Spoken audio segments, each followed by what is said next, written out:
About Time, directed by Richard Curtis, is one of those rare films that quietly stays with you.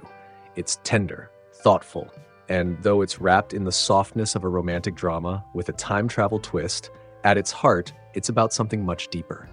It's about how we live, how we love, and how we come to terms with the fact that time, no matter how much we wish otherwise, moves forward.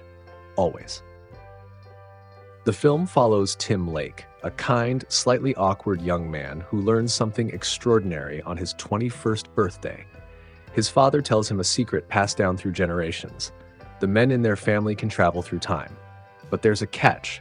They can't go anywhere. They can only go back to moments they've already lived.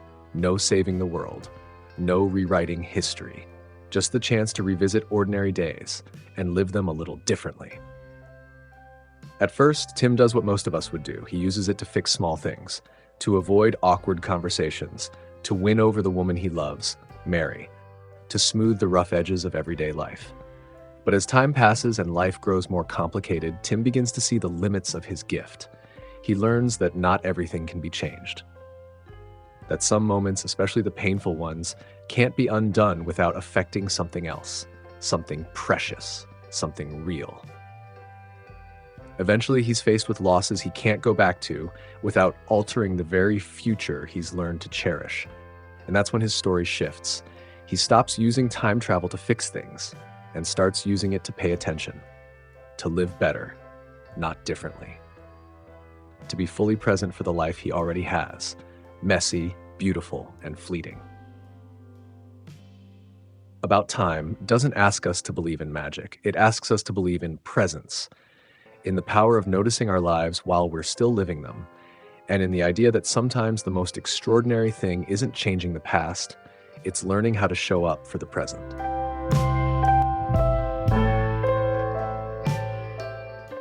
We live in a world that measures success in numbers, titles, deadlines, metrics, milestones, the constant chase to be more, do more, achieve more. But About Time doesn't buy into any of that. It offers something much quieter and, honestly, much braver. It suggests that maybe, just maybe, the most meaningful thing we can do with our lives is love the people in them. On the surface, it's a time travel story, but it doesn't use that power to climb corporate ladders or reshape the world. It uses it to linger, to return to the small, often overlooked moments we normally rush through. A quiet meal, a walk home, a shared laugh at the end of a long day. Moments that don't look extraordinary until they're gone. And that's what makes About Time quietly revolutionary. It doesn't just say that relationships matter, it says they matter more. More than productivity, more than ambition, more than some perfectly managed version of life. It asks us to rethink the scorecard, to stop asking what we've achieved and start asking how well we've loved, who we've shown up for, who we've laughed with, who we've listened to, and who we've let see us as we really are. This isn't just sentiment. It's a kind of grounded, ancient wisdom. The Stoics, people like Marcus Aurelius and Epictetus, said it clearly. We don't control what happens around us. We only control how we respond. And at the end of the day, the only lasting thing is how we treat the people we walk through life with. It's also deeply aligned with the practice of mindfulness, not the commercialized kind, but the kind grounded in awareness, compassion, and presence. We see this in psychological approaches like acceptance and commitment therapy, which helps people make space for difficult thoughts and feelings without being ruled by them, choosing instead to live in alignment with their values. And in mindfulness-based stress reduction, a program that teaches people to manage stress, pain, or illness by paying closer attention to the moment, to the body, to the life that's unfolding in real time. These practices are not about fixing life, they're about experiencing it more fully. Because love isn't efficient. It's not clean, it's rarely convenient, but it's also what gives life its texture, its meaning, its warmth.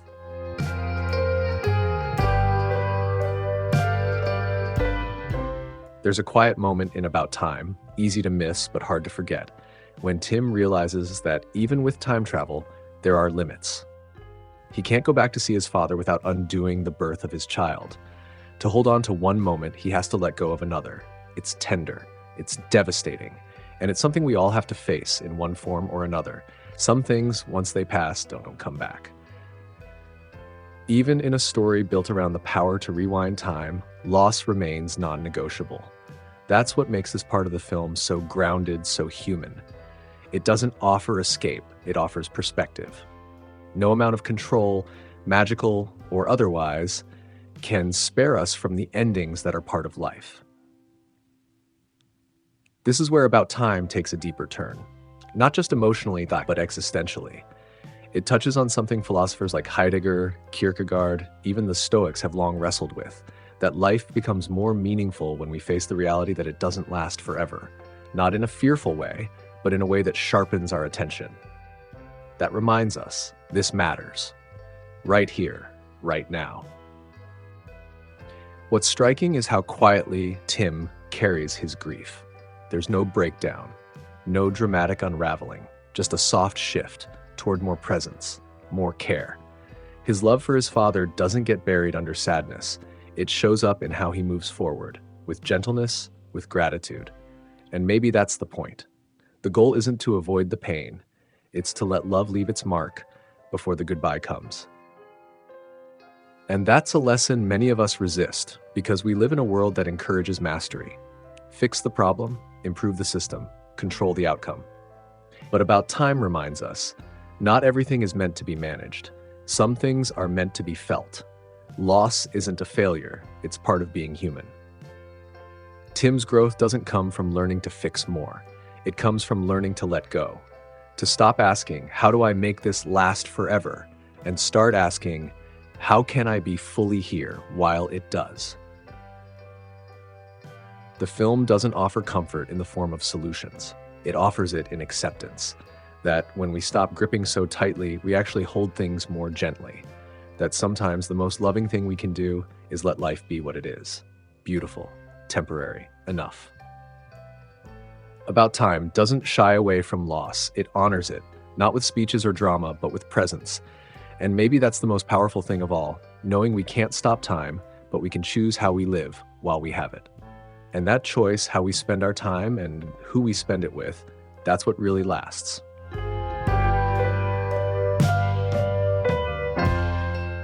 There's a moment late in About Time that's easy to overlook, but it quietly holds one of the film's deepest truths. Tim takes his father's advice: live each day twice. First, just as it happens, with all the usual stress, frustration, distractions, and then live it again. But this time, pay attention. Notice the small joys, the things you missed while rushing through. At first, it's a clever use of his time travel gift, a life hack for the soul. But slowly, something begins to change. Tim stops going back. He doesn't need the second run anymore because he's learned how to live the first one differently. Not perfectly, but attentively, deliberately, with more curiosity, more kindness, more presence. That shift becomes more than just part of the story. It becomes a way of living, a kind of gentle philosophy. And it echoes something that many of us try to practice, but often forget in the noise of everyday life: gratitude. Not the kind that gets printed on mugs or thrown into captions, but the real kind. The kind that slows you down just enough to notice what's already good. Psychologically, gratitude does something subtle but powerful. It rewires how we experience the world. Not by changing what happens, but by changing how we see it. A moment that once felt ordinary suddenly feels alive. Enough. A conversation becomes connection. A walk becomes wonder. Even a rough day holds flickers of light if we're paying attention. And that's what happens to Tim. The film itself begins to slow down with him. There are more pauses, more silence, more space to breathe. It's as if the story invites us to try it too. To see what he sees, to live with the kind of presence that doesn't need a do-over. By the end, the time travel fades into the background, because the real magic was never the ability to go back. It was the ability to be here, fully, with all the mess and beauty and unpredictability that life brings. That's the gift. Not living each day twice, but learning how to live it well, once.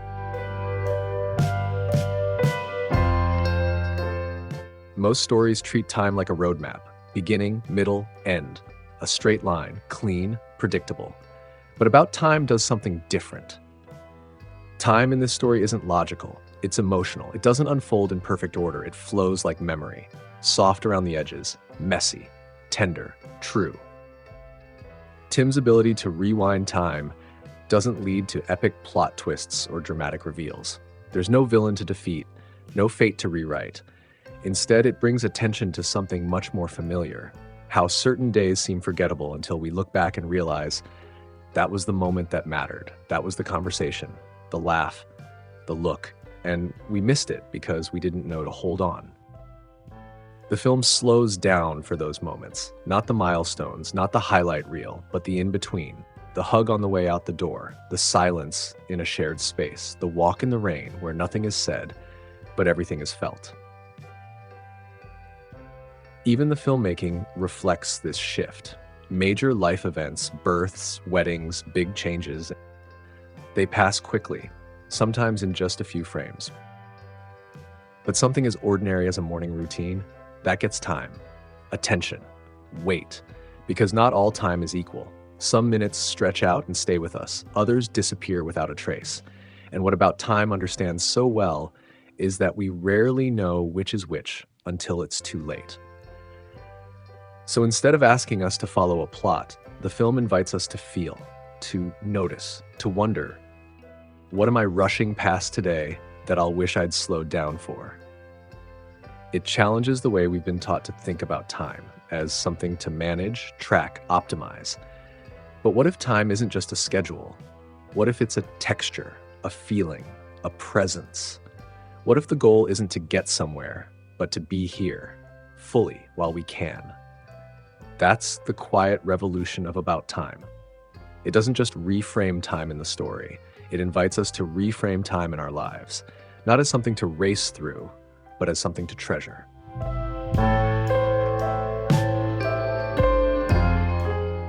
A lot of About Time is driven by something we all understand, the longing to go back, to relive a day, to say the thing we didn't say, to hold on just a little longer. It's not about regret in a dramatic sense. It's about that quiet ache, the one that comes with knowing a moment has passed and you didn't realize how much it meant until it was already behind you. The film captures this feeling without drowning in sentimentality. It doesn't pretend that going back can fix everything, because even if you could return to a moment, you can't freeze it. People change. Life moves. Time keeps carrying us forward, whether we feel ready or not.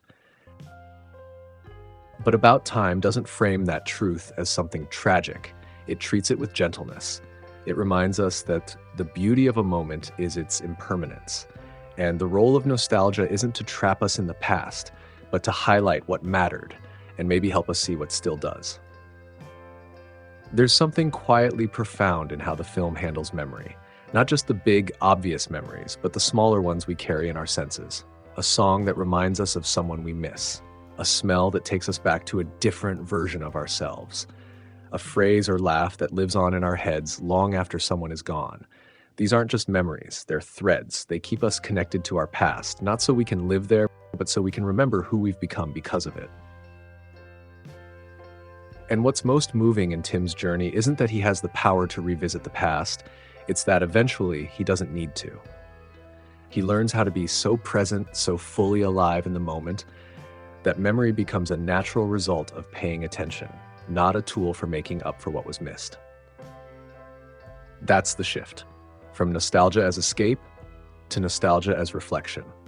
It's the difference between wishing we could go back and learning how to live so fully now that we don't feel the need to. And in a way, that's something we can all practice, because we don't need time travel to appreciate what we have. We just need to notice it while we're living it. The ordinary day that felt routine, it might be the one you'll miss someday. The conversation you almost rushed through, it might become the one that stays with you forever. So maybe the best way to honor the past isn't by longing to return to it, but by letting it teach us how to be present now, to live this moment so well, so completely that when it becomes a memory, it feels like a gift, not a regret. At first glance, time travel feels like the ultimate freedom. You can undo mistakes, rewrite conversations, shift outcomes with a single decision. But about time, that power doesn't become a tool for domination or control. It becomes something quieter, something more personal, a mirror for what we value, and a test of what we're willing to live with or let go. Every time Tim rewinds a moment, he faces a question. What do I actually want to change? Is it worth the cost? What am I trying to protect or avoid? The film never turns this into some grand ethical drama, but you feel the weight of it building, subtly, softly, because with each decision shaping not just his timeline, he's shaping himself. And that's what makes this story resonate beyond the time travel twist. Because even though we don't get to rewind, we do make these kinds of choices every day. Do I hold on to this resentment or let it go? Do I speak honestly or play it safe? Do I react on autopilot or pause and respond with care? We don't get second chances at the same moment, but we do get new chances to show up, to change how we respond, to decide what kind of person we want to be. Eventually, Tim stops going back. He gives up control in favor of something more valuable, presence. And that might be the most radical act in the entire film. Because we live in a culture built on optimization, always improving, always adjusting, always trying to get one step ahead. But About Time offers a quieter wisdom. Maybe freedom isn't about fixing everything. Maybe it's about accepting what's here and choosing to love it anyway. Agency, then, isn't perfection. It's not always about making the right move. It's about awareness, intention, and the willingness to stand by our choices, even when life doesn't bend the way we want it to. It's easy to think that power lies in control, but About Time reminds us true power might lie in surrender, in choosing to stay present, to keep showing up, to live with the kind of care that doesn't need a rewind. So maybe the real question isn't, what would I go back and change, but rather, what am I choosing right now that I won't need to redo later? Because who we are isn't just built by big decisions, it's built in the quiet ones, the repeated ones, the moments we choose, again and again, to live in alignment with what we truly value.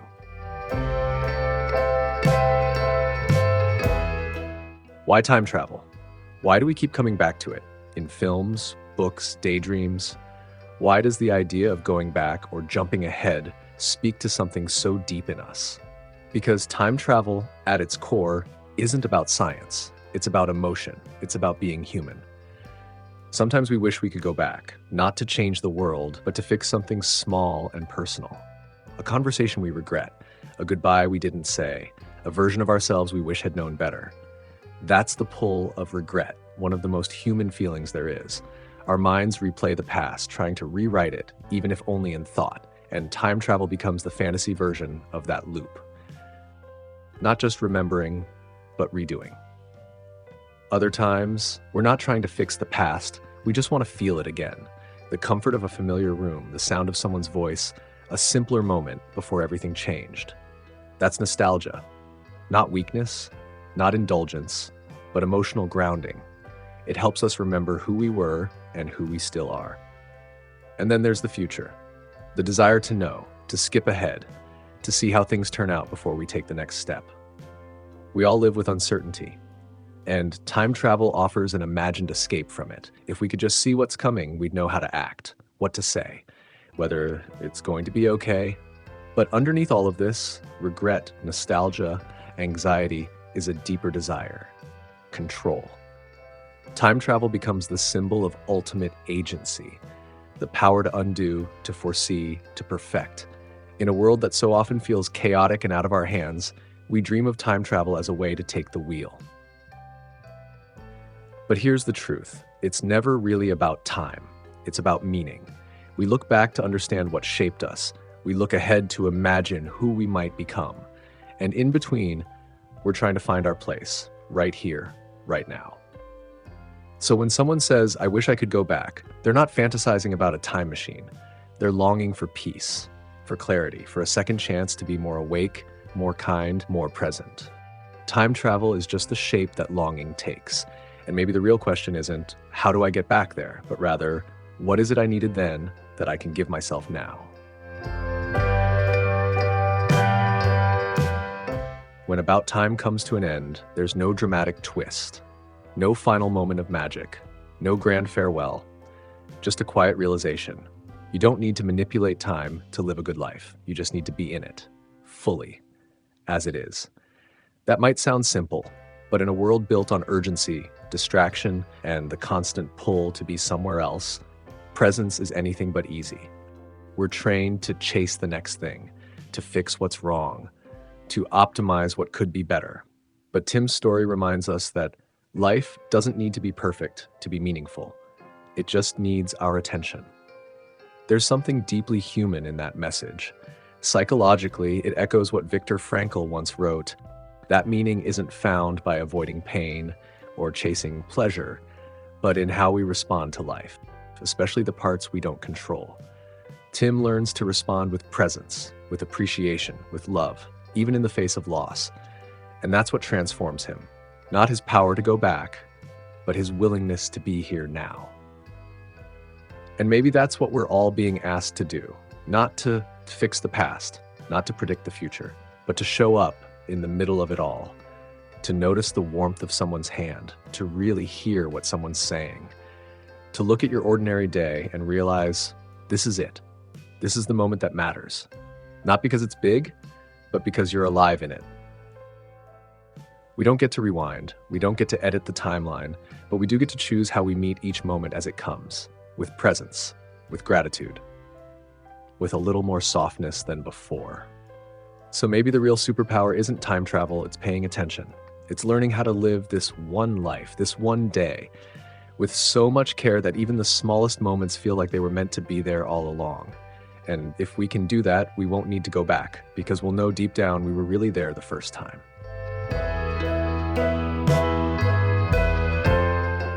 After sitting with all of this, scene by scene, idea by idea, I've realized About Time isn't just a story I watched. It's a mirror. It reflects what I often miss in my own life, what we're all at risk of missing when we rush, avoid, or drift through our days. It's not a film about time travel, really. It's a film about attention, about love, about noticing the life we're already in before it quietly becomes memory. And as I've listened to Tim's journey, I've started asking myself different questions. Not, how do I fix the past, or what if I'd made a different choice, but something simpler. Am I really here right now? Am I showing up for the people I love before they become part of a story I'm telling myself later? Am I living in a way that won't require rewinding because I was awake for it the first time? These aren't easy questions. Presence takes practice, and it doesn't always feel natural in a world that celebrates distraction, control, and constant movement. But About Time reminded me that meaning isn't found in grand moments. It's found in the quiet ones we almost miss. The morning light, the held gaze, the imperfect, irreplaceable now. If there's one thing I'm taking with me from all of this, it's that we don't need to change the past or predict the future to live well. We just need to pay attention, to be kind, to forgive ourselves, to stay present, especially when it's hard. Because in the end, the real magic isn't in going back, it's in choosing over and over to be here. Presence. That's the real gift.